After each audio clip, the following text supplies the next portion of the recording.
Minasan! Pada episode kemarin, kita diperlihatkan pertarungan seru antara Jinwoo melawan Goto Ryuji yang membuat orang mulai mempertanyakan apakah Jinwoo merupakan seorang hunter tipe mage, sedangkan Jinwoo sendiri sudah mengetahui kekuatan semua hunter yang akan ikut raid di Pulau Jeju dan menyadari bahwa semua hunter rank S tidak ada yang bisa mendeteksi pasukan bayangannya yang bersembunyi di bayangan mereka.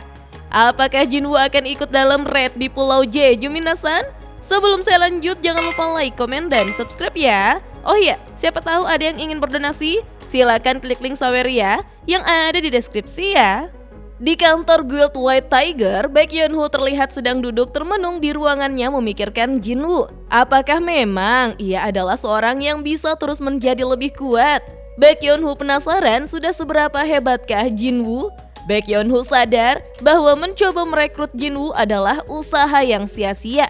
Namun ia masih memiliki banyak cara untuk membangun hubungan dengan hunter yang bertalenta. Ia pun mulai menggunakan rencana B yang telah ia siapkan sebelumnya. Baek Yeon-woo kemudian menggunakan ponselnya untuk melihat daftar final siapa saja yang akan berpartisipasi di raid semut di Pulau Jeju selama 4 hari. Ia pun sangat terkejut mengetahui bahwa hunter Sung Jinwoo tidak masuk dalam daftar. Sementara itu, di sebuah hotel, Goto Ryuji menelpon Reiji Sugimoto sebagai wakil dari Master Guild Draw Sword untuk menginformasikan bahwa di Korea Selatan ternyata terdapat seorang hunter yang sangat bertalenta. Namun rekannya hanya menanggapinya santai dengan menyebut jika hunter tersebut masih berada jauh di bawah Goto Ryuji. Rekannya pun menanyakan nama hunter tersebut. Goto Ryuji menjawab jika namanya adalah Sung Jinwoo yang baru saja menjadi hunter rank S. Sugimoto pun merasa aneh karena nama Jinwoo tidak ada di daftar final partisipan yang baru saja dikirim oleh Korea Selatan. Rupanya hanya ada 6 hunter yang akan berpartisipasi selama 4 hari, yaitu Choi Jong-in, Ma Dong-wook, Baek Yeon-woo, Cha He-in, Lim Tae-gyu, Min Byung-gu. Mendengar hal itu, Goto Ryuji merasa tidak percaya karena Go Gun-hee menyetujui raid tanpa membawa seorang hunter bertalenta sepertinya. Rekannya menyebut saat ini tidak ada yang bisa ia perbuat karena sudah ada 16 hunter rank S yang akan berpartisipasi dalam raid ini, sehingga ia merasa pasti tidak akan menjadi sebuah masalah. Goto Ryuji mulai mengerti dan merasa jika ia mungkin terlalu khawatir. Ia pun berjanji akan menghubungi kembali rekannya tersebut jika raidnya akan dimulai. Sementara itu, di sebuah pulau Hallasan Baekneok Dam, sang ratu semut sedang berjuang untuk mempertahankan kerajaannya di mana sumber makanan mereka sudah habis. Sementara anak-anaknya mulai memakan satu sama lain untuk bertahan hidup. Sang ratu kemudian bertekad untuk menciptakan anak yang lebih kuat dan memimpin kerajaannya demi kejayaan kerajaan serta dapat memberikan ketakutan kepada musuh yang ingin menghentikan mereka. Di antara ribuan telur, calon raja yang masih berada di dalam telur sudah memiliki insting untuk menjadi monster yang akan memberikan rasa ketakutan kepada musuh serta menjadi raja yang terkuat.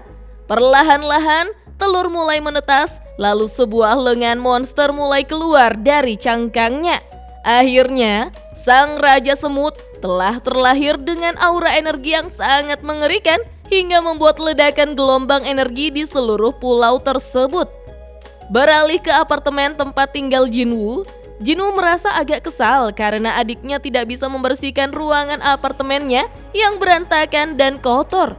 Sambil tersenyum, ibunya yang selama 4 tahun tidak melakukan pekerjaan rumah meminta Jinwoo dan Jin-ah untuk membantunya membersihkan apartemen mereka.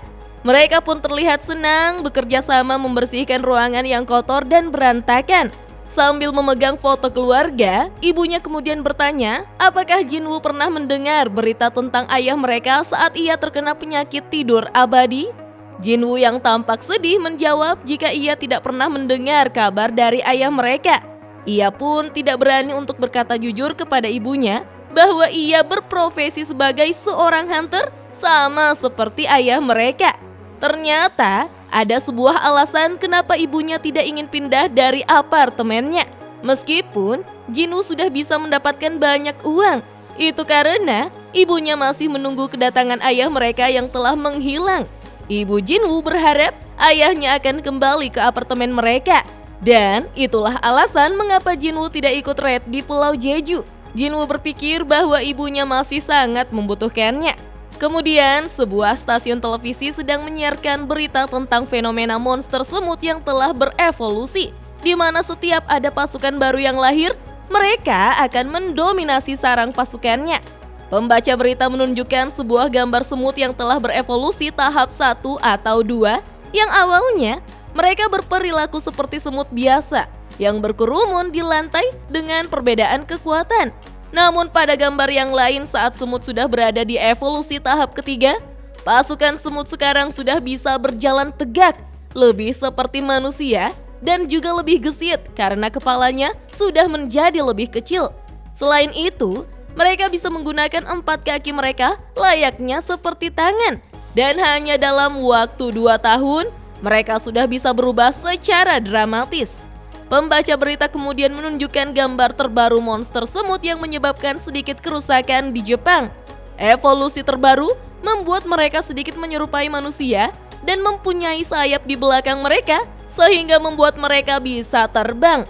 Pembawa berita menyebutkan jika saat ini merupakan kesempatan terakhir untuk melakukan raid dengan bekerja sama antara Korea Jepang untuk membasmi monster semut. Jinwoo yang sedang berjalan-jalan membaca beragam komentar miring di ponselnya. Banyak netizen yang merasa kecewa karena dirinya tidak masuk dalam daftar partisipasi raid. Salah satu komentar menyebut jika hunter pensiunan seperti Min Byung-gu justru ikut berpartisipasi, sedangkan Jinwoo malah tidak. Cuaks! Ada juga yang merasa malu dengan negaranya karena tingkah dari Jinwoo yang tidak ikut andil dalam raid tersebut. Jinwoo dengan santai menyebut jika ia tidak terlalu peduli dengan komentar netizen. Namun yang ia khawatirkan adalah dampaknya kepada adiknya, Jin-ah. Tiba-tiba ia pun ditelepon oleh Jinho yang mengabarkan bahwa dirinya sekarang sudah pindah ke tempat yang baru karena bantuan dari ibunya. Ia pun menawarkan Jinwoo untuk melihat sebuah kantor yang barusan ia dapatkan. Tidak lama berselang, Jinwoo mendatangi kantor tersebut. Jinho menjelaskan jika mereka akan membuat guild, maka pasti butuh kantor. Apalagi lokasinya tidak terlalu jauh dari apartemen Jinwoo. Jinwoo yang kini telah datang lalu merasa jika kantornya terlalu besar untuk mereka berdua. Dengan semangat, Jinho menjelaskan jika mereka memang butuh tempat untuk guild master dan wakilnya serta para anggotanya. Di mana saat ini untuk membuat guild, mereka membutuhkan 3 orang. Yang artinya kurang 1 orang lagi untuk mengisi kekosongan guildnya. Jinho kemudian memberikan sebuah kartu nama dari seseorang yang mencari Jinwoo. Orang tersebut berasal dari luar negeri dan berbicara menggunakan bahasa Inggris. Namun mereka hanya di Korea sampai tanggal 17 Juli. Mereka sangat berharap agar Jinwoo bisa menghubungi mereka. Tiba-tiba Jinwoo merasakan sesuatu. Ia pun segera menggunakan skill penukaran bayangan sambil berpamitan untuk pulang ke rumah.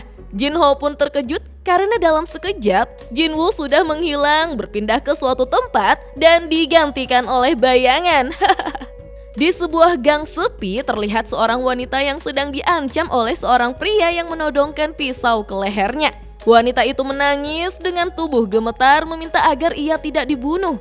Tapi dengan senyum jahat, pria itu berkata jika inilah alasan ia menyukai tetangganya.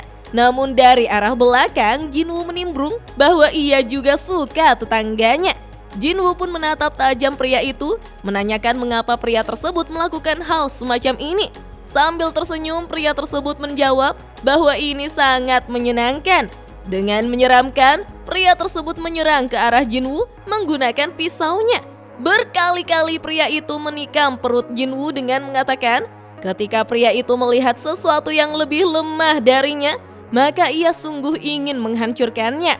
Tapi sekarang, pria tersebut melihat tubuh Jinwoo yang lebih besar darinya dan merasa ketakutan karena semua tikaman itu hanya menghancurkan baju Jinwoo saja tanpa berhasil melukainya. Jinwoo pun mengambil pisau tajam itu lalu membalas serangan pria tersebut dengan membuat sayatan di persendian kaki dan pahanya. Pria itu pun terjatuh dan berteriak kesakitan.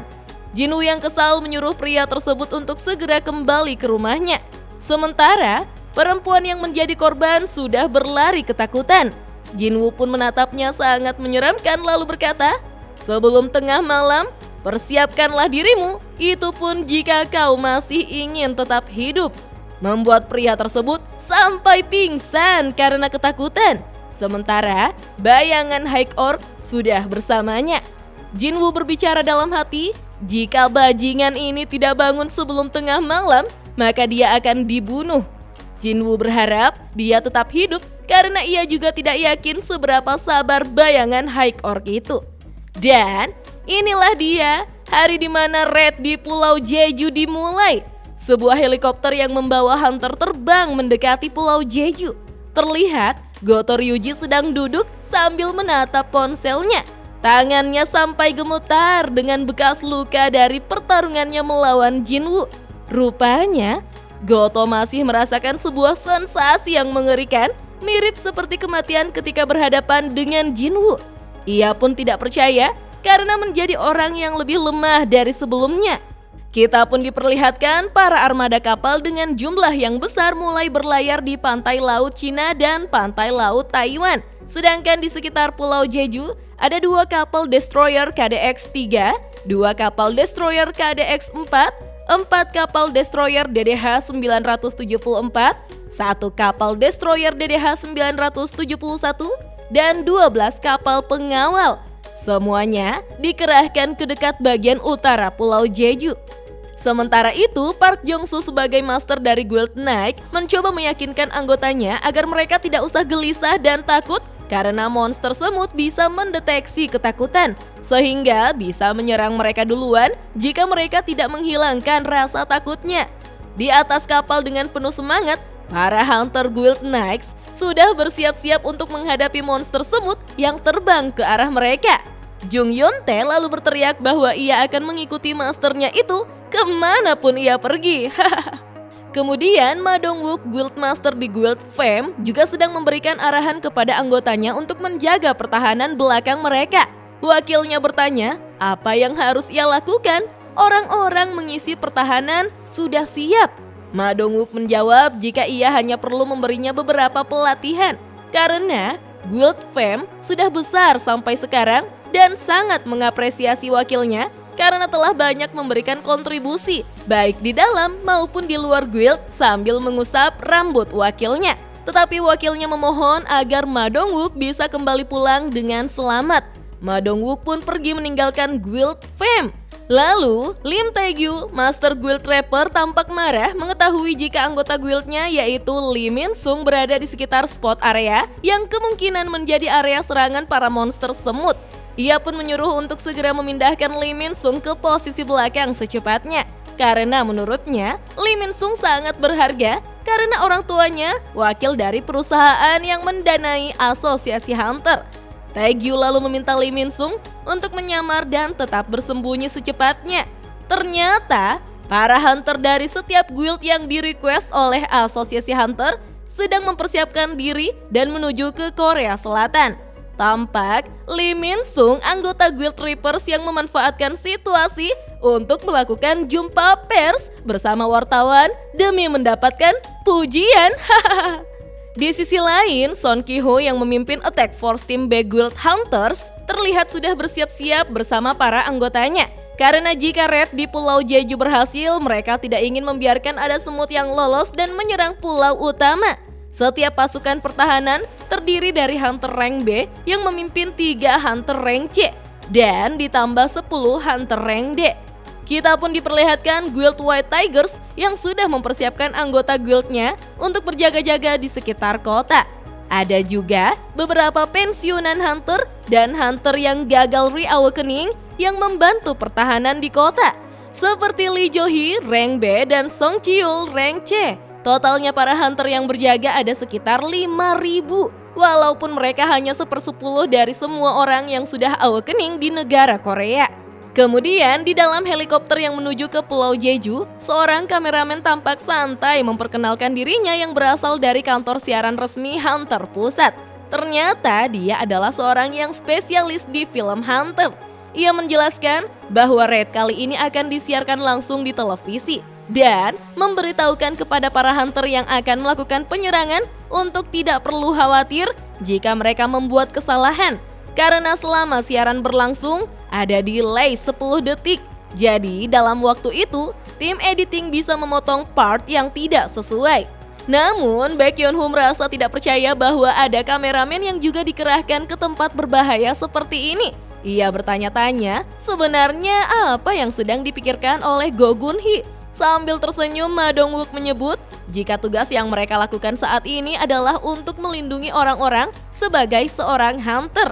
Namun untuk kali ini, jika ada kameramen yang ikut, maka keselamatannya ada di tangannya sendiri. Sang kameramen menjawab jika mereka tak perlu khawatir tentangnya, karena walaupun bertugas sebagai kameramen, ia juga termasuk hunter rank A. Untuk beberapa hunter, mungkin punya lisensi hunter mereka sendiri. Tapi pada akhirnya, mereka tidak cocok ikut serta dalam raid. Dan malahan, ada yang memilih keluar dan hidup normal. Ia menyebut dirinya sebagai contohnya, di mana ia bekerja sebagai kameramen dengan hunter lisensi rank A. Ia mengatakan, menjadi hunter adalah pekerjaan sampingan. Apalagi ini bukanlah pertama kalinya ia merekam sesuatu di situasi yang berbahaya. Ia mengaku sering berada di situasi sulit saat ia merekam di dalam dungeon. Meskipun situasi tersebut tidak bisa dibandingkan dengan tempat yang ia tuju sekarang. Ia bercerita hingga membuat tubuhnya gemetar karena merasa takut. Ma Dong-wook menyuruh kameramen untuk tidak terlalu takut. Menurutnya, ketua asosiasi hunter mengirimnya ke tempat ini pasti karena ia merasa yakin bahwa rencana ini akan berhasil. Ia merasa jika ini pertama kalinya orang biasa bisa ikut melihat raid hunter rank S.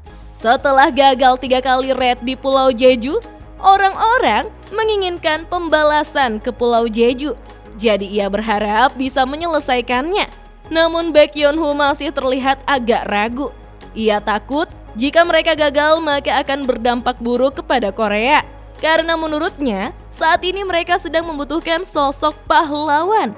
Baekhyunwoo pun melihat ke arah Min Byung-gu. Ia tidak percaya sahabatnya ikut bersamanya. Dengan percaya diri, Min Byung-gu mengungkapkan alasan ia datang. Itu karena ia tahu orang pertama yang akan mati adalah Baekhyunwoo jika ia tidak di sana untuk menghilnya. Apalagi Baekhyunwoo adalah tipe orang yang akan pertama kali kabur. Baekhyunwoo pun protes, kenapa juga dirinya yang akan lari duluan? Suasana pun menjadi cair. Lalu Cha He-in bertanya kepada Baekhyunwoo apakah ia sebelumnya sudah menghubungi Sung Jin-woo. Baekhyunwoo tampak bingung dan menjawab untuk apa ia menghubungi Jin-woo dan mengapa Cha He-in bertanya seperti itu. Membuat Cha He-in merasa agak canggung. Nah, akhirnya mereka sudah sampai di Pulau Jeju, membuat Min Byung-gu menjadi merinding. Goto Ryuji bersama timnya yang bertugas untuk memancing para monster semut sedang mengambil posisi di sekitar kota yang mirip kota hantu. Ia pun melihat bangkai semut yang tewas dengan tubuh yang terkoyak. Ia berpikir para semut mulai memakan satu sama lain. Goto Ryuji kemudian memberikan aba-aba kepada semua timnya yang bertugas. Secara serentak, mereka pun melepaskan energi sihir yang sangat besar mengelilingi Pulau Jeju. Choi Jong-in dan Baekhyunwoo langsung merasakan energi sihir yang luar biasa dari hunter Jepang. Sesaat kemudian, ribuan semut berterbangan keluar dari sarangnya mengikuti sumber energi sihir yang mereka pancarkan sebelumnya. Namun, ada pula beberapa monster semut yang mengarah ke helikopter. Choi Jong-in pun berdiri di belakang helikopter kemudian menggunakan sihir Flame Spear-nya untuk menghajar monster semut tersebut. Min Byung-gu memuji Choi Jong-in tapi ternyata ada beberapa monster yang tahan dengan efek api. Choi Jong-in memperingatkan agar yang lainnya berpegangan karena helikopternya akan sedikit goyang. Lalu, mengeluarkan sihir bola api yang sangat kuat untuk menyerang para monster semut. Serangan bola api ternyata berhasil menghanguskan monster yang telah berevolusi itu. Tampaknya, monster semut memiliki ketahanan yang sama dengan salah satu dungeon rank A. Choi Jong-in harus lebih fokus untuk sedikit menambah efek apinya. Ia pun melompat dari helikopter untuk mengetes seberapa kuatkah monster semut tersebut. Namun Ma Dong-wook sempat mengkhawatirkan Choi Jong-in, tetapi Hunter Cha yakin masternya itu akan baik-baik saja. Lagi pula, sihirnya akan lebih kuat saat berhadapan dengan lebih dari satu musuh. Sekarang, Choi Jong-in berhasil mendarat dengan selamat sambil berdiri di atas sihir api miliknya. Ia sudah berada di tengah-tengah monster semut yang menunggunya. Tanpa basa-basi, Choi Jong-in langsung mengeluarkan ledakan sihir api yang sangat dahsyat, membuat monster semut di sekitarnya hangus terbakar. Ia pun tersenyum menikmati pemandangan tersebut dan mulai mengingat kenangan masa kecilnya ketika bermain di pantai. Ia menggunakan kaca pembesar untuk membakar mereka, di mana jika ia membakar satu dari mereka, maka semut akan membuat suara kerusuhan. Tapi sekarang, suara yang ia dengar hanyalah suara ledakan. Api yang berkobar dengan ganas terus membakar para monster semut. Setelah selesai, Choi Jong-in memanggil para rekannya untuk segera turun karena area di sekitar sudah aman. Ma Dong-wook mengatakan rencana yang mereka lakukan sekarang tak bisa mereka lakukan sebelumnya karena mereka bisa terjebak di dalam sarang semut dan hancur. Hunter Jepang hanya bisa mengalihkan perhatian monster semut sekitar 1 jam. Dan dalam waktu itu, mereka harus membunuh ratunya. Para Hunter rank S tersebut percaya jika itu mereka pasti tidak akan ada masalah. Dan mereka semua pun bergerak. Tanpa ragu, mereka pun melompat dari helikopter. Nah, kira-kira apa yang akan terjadi selanjutnya ya minasan? Penasaran kan? Tonton terus video selanjutnya ya. Dah.